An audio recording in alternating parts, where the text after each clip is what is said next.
పల్నాడు జిల్లా నరసరావుపేట ఆదివాసీల నూతన కార్యవర్గం మరియు స్కాలర్షిప్ భాగంగా నరసరావుపేట సత్తెనపల్లి రోడ్లోని వాసవి కళ్యాణ మండపంలో నందు ఈరోజు ముఖ్య అతిథులు నరసరావుపేట ఎమ్మెల్యే చదలవాడ అరవింద్ బాబు గారు ముఖ్య అతిథులుగా పెనుగొండ సుబ్బారాయుడు మరియు శ్రీరామ సుబ్బారావు మరియు నరసరావుపేట మున్సిపల్ చైర్మన్ నాగసరపు సుబ్బారాయ గుప్తా, పల్నాడు జిల్లా అధ్యక్షుడు అత్తులూరి సుబ్బారావు ఈ కార్యక్రమంలో పాల్గొన్నారు. మీ దాంట్లో ఇన్వాల్వ్ కావు, మీకు అండగా ఉంటావు తప్పితే మీ దాంట్లో ఇన్వాల్వ్ కావు. మీకు ఇబ్బందులు వస్తే మాత్రం ఎవరన్నా ఇన్కమ్ ట్యాక్స్ రేట్స్ కానీ, కమర్షియల్ ట్యాక్స్ రేట్స్ కానీ, లేకపోతే విజిలెన్స్ రేట్స్ కానీ ఉంటే న్యాయపరంగా చేయమని అడుగుతాం తప్పితే మనం ఎప్పుడు కూడా న్యాయపరంగా మనం ఆలోచిస్తాం. ఇదే చంద్రబాబు నాయుడు ఎప్పుడు కూడా కోరుకునేది. ఆయన ఎప్పుడు చెప్పేది ఒకటి, ఆదివాసీ ప్రముఖులకి తెలుగుదేశం పార్టీ ఎప్పుడు అండగా ఉంటుంది. ఏదైనా పార్టీ అండగా ఉందంటే అదే తెలుగుదేశం పార్టీ గుర్తుపెట్టుకోండి. అందుకని కొంతమంది వైసీపీలో అమ్మాయిలు ఉండొచ్చు, కాదంటలేదు. వైసీపీలో ఉన్న నాయకులు కానీ, ఆదివాసీ నాయకులు కానీ, కార్యకర్తలు కానీ ఒకటే ఆలోచన చేయండి. ఆ ప్రభుత్వం చేసిన దుర్మార్గాలు, అవినీతి పనులు, అక్రమాలను కూడా పెట్టుకోవటం, ప్రజలు ఏ విధంగా దోపిడీ చేశారు, ఏ విధంగా పోలీసు కేసు పెట్టారు, అక్రమంగా ఏ విధంగా వేధించారు, ఇవన్నీ కూడా ఆలోచన చేయాలి. నిజంగా ఆ ప్రభుత్వం మంచి ప్రభుత్వం అయి ఉండి అక్రమంగా కేసులు పెట్టకుండా, వ్యాపారస్తులు ఇబ్బంది పెట్టకుండా ఉంటే మళ్ళీ వాళ్ళని గెలిపించేవాళ్ళం. నేను ఎప్పుడు కోరేది ఒకటే, మంచి ప్రభుత్వాన్ని, మంచి నాయకుడు గెలిపించుకోమంటాం. పార్టీ ఏదైనా కావచ్చు, కులం ఏదైనా కావచ్చు, మతం ఏదైనా కావచ్చు. ఓటర్లు ఒకటే ఆలోచిస్తారు, కులాలు, మతాలు, రాజకీయాలకి డబ్బులు అతీతంగా సామాన్య ఓటర్ ఆలోచిస్తాడు. పలానా అరవింద్ బాబు మనకు ఆయన మీద నమ్మకం ఏర్పడింది, ఆయన గెలిపించుకోవాలి అనే ఆలోచన మనం కలగజేయాలి. కలగజేయడానికి మేము అందరం కూడా రాత్రి బలలో 5 ఏళ్ళు రోజు 18 గంటలు తిరిగేవాడు. చాలామంది నన్ను అవమానించారు. ఈయనకి ఎందుకు అన్నారు, ఈయన వైద్యం చేసుకోవచ్చు కదా, ఈయన పనికిరాడు ఇక్కడ అన్నారు. ఇదేదో రెట్లదో కూడదో సీట్ అన్నారు. కానీ ఇట్లా ఎప్పుడు తప్పుడు మీరు అనుకోకూడదు. ఎవరైతే కష్టపడతారో, ఎవరైతే ప్రజల కోసం ఉంటారో అప్పుడు ప్రజలు వాళ్ళ కులం చూడరు, మతం చూడరు, డబ్బులు కూడా చూడరు, డెఫినెట్గా గెలిపిస్తారు. ఇవాళ ప్రపంచం ఆ విధంగా ఉంది. ఎవరో నాయకులు చెప్తే ఓట్లు వేసే రోజులు లేవు. ఇప్పుడు వాళ్ళ ప్రజలు ఎవరికి వాళ్ళు ఆలోచన చేసుకుంటున్నారు, వాళ్ళకి ఏది ఇష్టమో చేస్తారు. ఇవాళ చంద్రబాబు నాయుడు గారు వస్తే ఈ చదువుకున్న బిడ్డలకి ఉచితంగా వైద్యం ఇస్తాం, ఉచితంగా విద్యను చేస్తాం. అదేవిధంగా చదువుకున్న పిల్లలకి, సాఫ్ట్వేర్ పిల్లలకి ఉద్యోగాలు ఇస్తాం. ఏమా భయపడే పని లేదు. ఇవాళ నరసరావుపేటలో ఈ స్కూల్ జాయినింగ్ సీజన్లో 100 మంది పిల్లలు గురుకుల పాఠశాలలో సీట్లు లేకపోతే వాళ్ళు సీట్ల పరిమితం 40కే ఉంది ఆ క్లాస్కి. నేను లోకేష్ బాబు గారి దగ్గరికి వెళ్ళి మన మేనిఫెస్టోలో వాగ్దానం చేసామండి, పిల్లలు 100 మంది పిల్లలు చేరాల్సిన వాళ్ళు స్కూల్లో.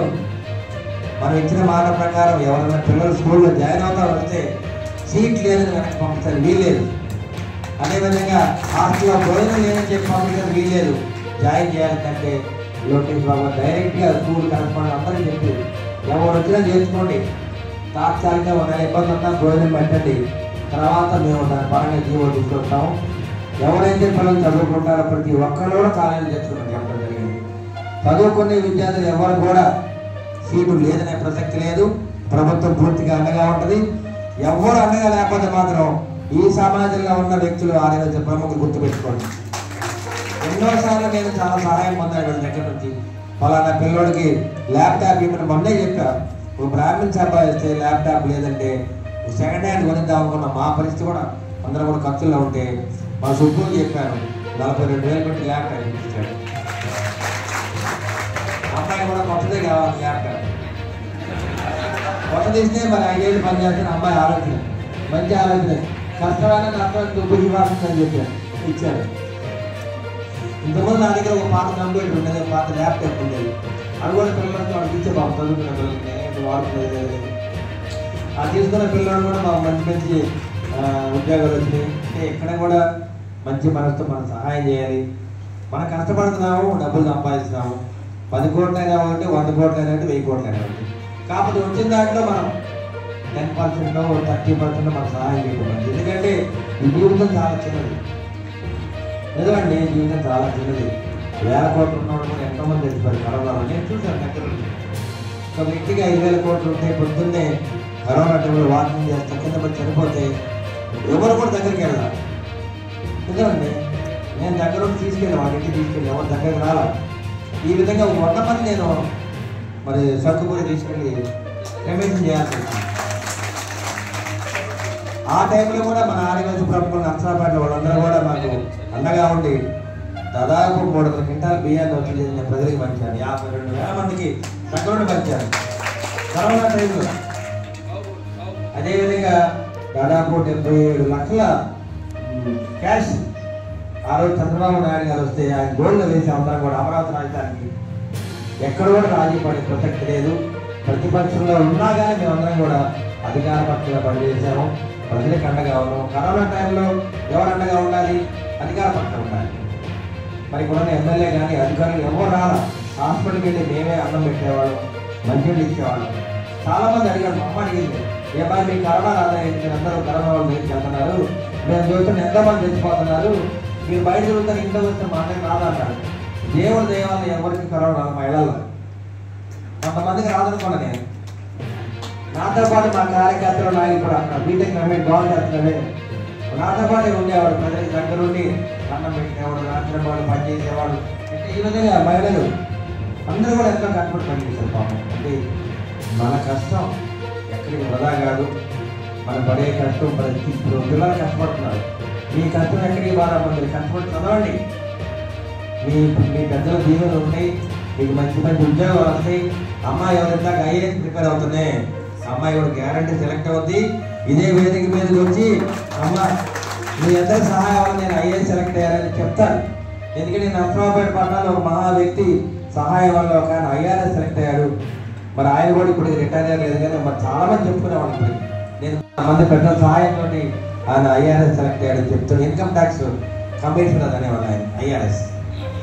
అట్లా చాలా మంది సహాయం చేశారు. ఇప్పుడు పెద్ద పెద్దవాళ్ళు వీళ్ళందరూ కూడా కాలేజీ చేస్తున్నారు. మరి ఎంతో మంది విద్యాదానం చేశారు. 75 సంవత్సరాలకి ఎస్ఎస్ఆర్ కాలేజీ పెట్టి అక్కడ చదివిన పిల్లలు నేను అక్కడే చదివాను. సైకిల్ లేకుండా నడుచుకుంటూ వచ్చేవాళ్ళం, చదివేవాళ్ళం అక్కడే. అక్కడ చదివిన వాళ్ళు ఇవన్నీ ఎమ్మెల్యే అయ్యారు, చాలా మంది ఎమ్మెల్యే అయ్యారు, మినిస్టర్లు అయ్యారు. ఎస్ఎస్ఆర్ కాలేజీ చదివే పిల్లలు ఆ రోజుల్లో రాయలసీమ ఎక్కడి నుంచో వచ్చారు, తెలంగాణ నుంచి. అంటే ఆడే వయసుల్లో ఒక గొప్ప గుణం ఉంది. హిందూ ధర్మాన్ని పరిరక్షించాలన్నా, విద్యాదానం చేయాలన్నా, అన్నదానం చేయాలన్నా, దేవాలయాలు కాపాడాలన్నా, ప్రజాస్వామ్యాన్ని పరీక్షించాలన్నా ఎంత కూడా శక్తి మీలో ఉంది.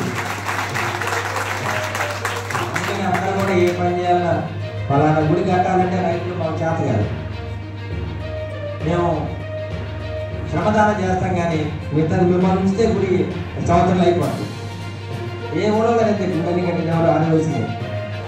మేము రైతులందరూ ఏం చేస్తాం, దగ్గర నుండి ఇసుక రాళ్ళు మట్టి దగ్గర శ్రమదానం చేస్తాం. ఇక్కడ ఏ ఊళ్ళోనంటే ఆ విధంగా మీరు అండగా ఉంటారు. సమాజానికి మీ యొక్క గొప్పతనం మీకు తెలియకపోవచ్చు, మాకు తెలుసు, ప్రజలకు తెలుసు. ఆర్యవేసులు ఎప్పుడైతే ఒక అడుగు ముందుకేసి రేపు రాబోయే ఎలక్షన్స్లో ఫలానా పార్టీ గెలుస్తుందని ముందుగా చెప్తారు. ఈసారి ముందుగా చెప్పగలిగారు వాళ్ళు. ఈసారి టీడీపీ ప్రభుత్వం వస్తే చెప్పగానే అన్ని వర్గాల ప్రజలు కూడా వాళ్ళ ఉండి వెళ్ళారు. ప్రతి ఎలక్షన్ అంతే నేను చూస్తుంటా కదా. 2004లో కాంగ్రెస్ పార్టీ వస్తుందని చెప్పారు, అట్లానే వచ్చింది.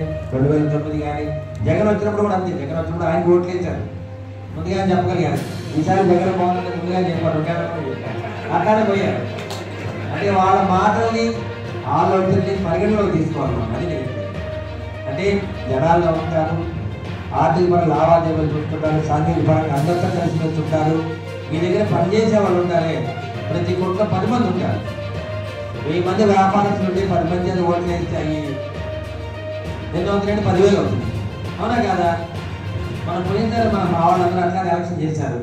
ఎవరి షాపులో పనిచేసే వాళ్ళకి డబ్బులు ఇచ్చారు. వాళ్ళే 100 షాపులు ఉంటే 10 మంది పనిచేస్తే 1000 మంది. అదేవిధంగా హాస్పిటల్స్ ఉన్నాయి.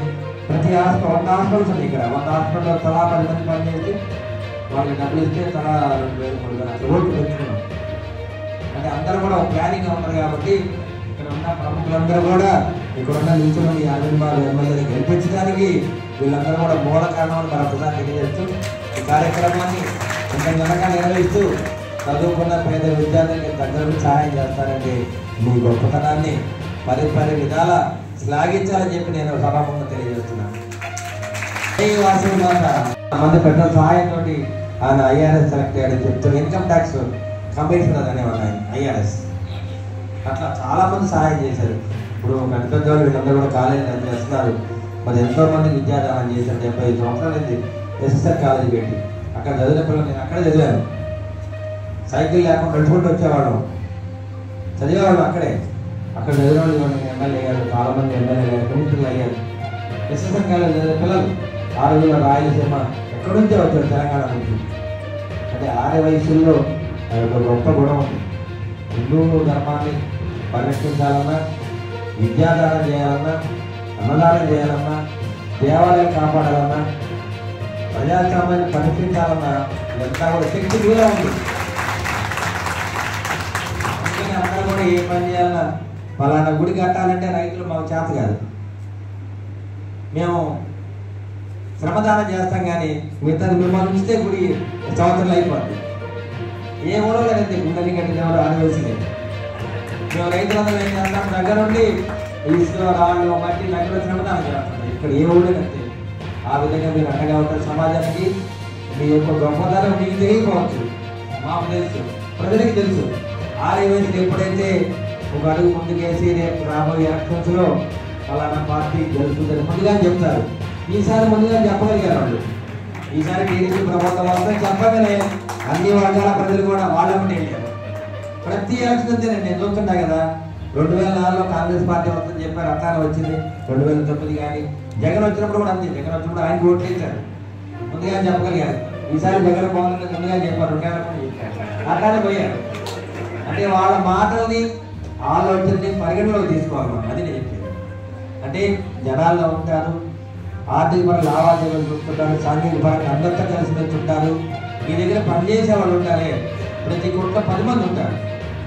1000 మంది వ్యాపారస్తులు ఉంటే 10 మంది అది ఓట్లు వేస్తాయి.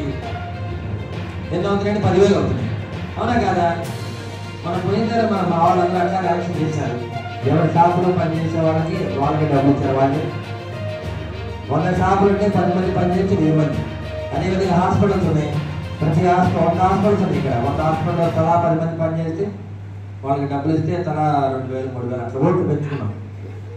అంటే అందరూ కూడా ఒక ప్లానింగ్గా ఉన్నారు. కాబట్టి ఇక్కడ ఉన్న ప్రముఖులందరూ కూడా ఇక్కడున్న నిల్చున్న ఈ అరవింద్ బాబు ఎమ్మెల్యేని గెలిపించడానికి వీళ్ళందరూ కూడా మూల కారణమని మరొకసారి తెలియజేస్తూ ఈ కార్యక్రమాన్ని ఇంత ఘనంగా నిర్వహిస్తూ చదువుకున్న పేద విద్యార్థులకి దగ్గరుండి సహాయం చేస్తారంటే మీ గొప్పతనాన్ని పరి విధాల శ్లాఘించాలని చెప్పి నేను సభాముఖంగా తెలియజేస్తున్నాను.